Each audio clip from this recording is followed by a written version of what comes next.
They wanted to take me away from my father, not because he abused me, not because he didn't love me, but because he had an intellectual disability. The thing was, my dad had raised me all by himself.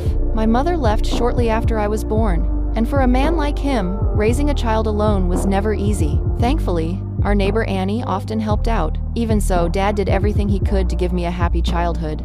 When I was old enough to start school, he took me shopping for new shoes. He and his friends were so excited, holding up different pairs and helping me choose. At the checkout counter, we realized we didn't have enough money. I have $6.25. That's all you have? Without hesitation, Dad's friends emptied their pockets to help. They all had intellectual disabilities too, and earning money wasn't easy for them. But they gave what little they had because they cared about me. From a young age, I knew my father was different. I also knew how hard he tried. Whenever I learned a new word at school, I sometimes pretended I didn't know it. I didn't want him to feel left behind or think he wasn't smart enough. I never felt sorry for myself.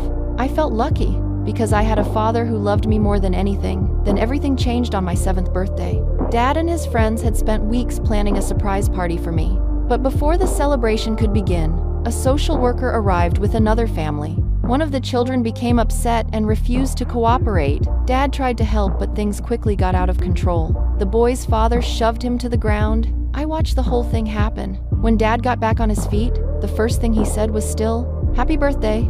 But the little boy kept hurling insults at him. You don't have to call me Daddy. She said you're not her real father anyway. She said she was adopted. The situation became so chaotic that the police were called. Soon after, the case went to court. The judge ruled that because of Dad's disability, he wasn't capable of raising me on his own. They decided to place me in foster care. Dad didn't know how to defend himself. All he could do was repeat the same sentence over and over. I just wanted to give my daughter a birthday party. In the end, the court allowed him to see me only twice a week. His friends told him to hire a lawyer, but he barely made enough money to survive. The lawyer left a phone number and disappeared. Then came the day of our first scheduled visit. Dad had prepared a gift for me long before sunrise. When the bus finally arrived, he accidentally left the present on the curb. He ran back to get it, and the bus drove away without him.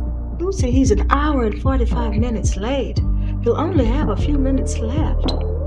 You can leave if you want. By the time he finally reached me, he was terribly late. I had been sitting there quietly the entire time. Lucy!